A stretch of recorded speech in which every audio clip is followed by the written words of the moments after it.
ప్రజలకు ఉపయోగపడని 2 కిలోమీటర్ల భారీ మురికి కాలువ ఎవరి కోసం? కాంట్రాక్టర్ల కోసమా, కమిషన్ల కోసమా? కోట్ల రూపాయలు ప్రజాధనం వృధా అవుతున్నా వైసీపీకి చెందిన పాలకవర్గం పట్టించుకోదు, ప్రతిపక్షం స్పందించదా? ప్రజలకు అవసరమైన రోడ్లు, మురికి కాలువలు నిర్మించాలనే ఆలోచన లేకుండా నేల విడిచి సాము చేస్తున్న అధికారులు, కనీస సౌకర్యాలు లేక ఇబ్బంది పడుతున్న ప్రజలు, ఇంట్ల ముందు రోడ్లు, కాలువలు నిర్మించి కనీస సౌకర్యాలు కల్పించాల్సిన నగరపాలక సంస్థ అధికారులు నేల విడిచి సాము చేస్తున్నట్లుగా ప్రజలకు ఉపయోగం లేని మురికి కాలువ, నాసిరకం రోడ్లు నిర్మించి కోట్ల ప్రజాధనం వృధా చేస్తూ ఉన్నారని పట్టణ పౌర సంక్షేమ సంఘం నాయకులు ఎరిగినేని పుల్లారెడ్డి, కాలనీల అసోసియేషన్ల ప్రతినిధులు, న్యాయవాది R Chandrashekar, B Prabhakar Reddy, senior journalist B Gorantlappa విమర్శించారు. ఈ రోజు ఉదయం పట్టణ పౌర సంక్షేమ సంఘం ప్రతినిధి బృందం స్థానికులతో రిచ్మండ్ కాలనీ ప్రాంతంలో 60 అడుగుల 100 అడుగుల రోడ్లలో పర్యటించారు. ఈ సందర్భంగా వారు మాట్లాడుతూ కోడుమూరు రోడ్లో రిలయన్స్ గోడౌన్ నుండి రిచ్మండ్ కాలనీ మీదుగా 2 కిలోమీటర్ల మేర నిర్మించిన భారీ మురికి కాలువలు నిరుపయోగంగా మారిందన్నారు.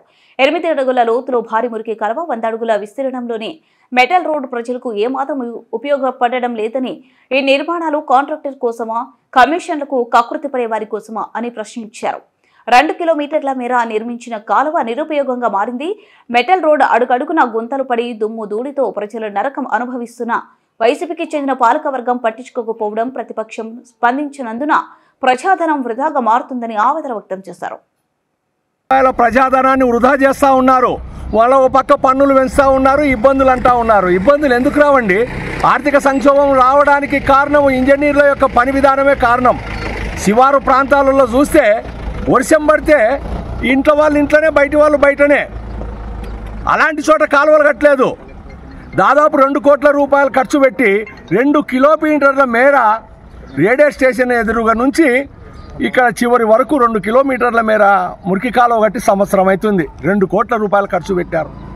100 అడుగుల రోడ్లు వదిలినారు. దాదాపు 50 కోట్ల రూపాయలు పెట్టినా అంత స్థలం ఎవరూ వదలరు.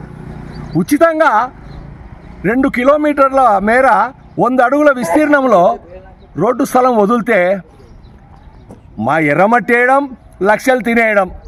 ఆ వేసిన ఎర్రమట్టి నెల రోజులకే గాలికి కొట్టుకుపోతూ ఉంది. అంటే ఎర్రమట్టి వేయకముందే బాగుంది. ఎర్రమట్టి వేసిన తర్వాత వాహనాలు తిరుగుతూ ఉంటే దుమ్ము లేచి నోట్లలో, ముక్కులలో పోతూ ఉంది, ఇండ్ల మీద పడతా ఉంది. అసలు నరకం అనుభవిస్తూ ఉన్నారు ప్రజలు. అవసరం ఉన్న కాడ రోడ్లు వేయండి, మురికి నీళ్లు నిలబడే కాడ మురికి కాలువలు కట్టండి. అవసరం లేని కాడ మురికి కాలువలు కట్టి 2 కోట్లు దాదాపు ఖర్చు పెట్టి మధ్యలో వదిలిపెట్టినారు. ఒక్కరిలో కూడా కలపలేదు. కాబట్టి పోయి కలెక్టర్ గారికి చెప్తే, మీరు కలెక్టర్కి ఎందుకు చెప్తారని చెప్పి కొంతమంది మున్సిపల్ ఇంజనీరు ప్రజలను దబాయిస్తున్నారు. ఇదేం పద్ధతి అండి? సంవత్సరమైనా మీరు కాంట్రాక్టర్పై ఒత్తిడి తీసుకొచ్చి కాలువలు నిర్మించలేరు. 15వ ఆర్థిక సంఘం నిధులు 60 లక్షలకు పైగా పోయిన సంవత్సరం శాంక్షన్ అయినాయి. మళ్ళీ ఒక 40 లక్షలు జనరల్ ఫండ్ నుంచి మంజూరు చేశారు. అంటే నాయకులు చెప్పినవి, పాలకులు చెప్పిన పనులు మాత్రమే చేస్తారా? మీరు ప్రజలు అడిగిన పనులు చేయరా? ప్రజలకు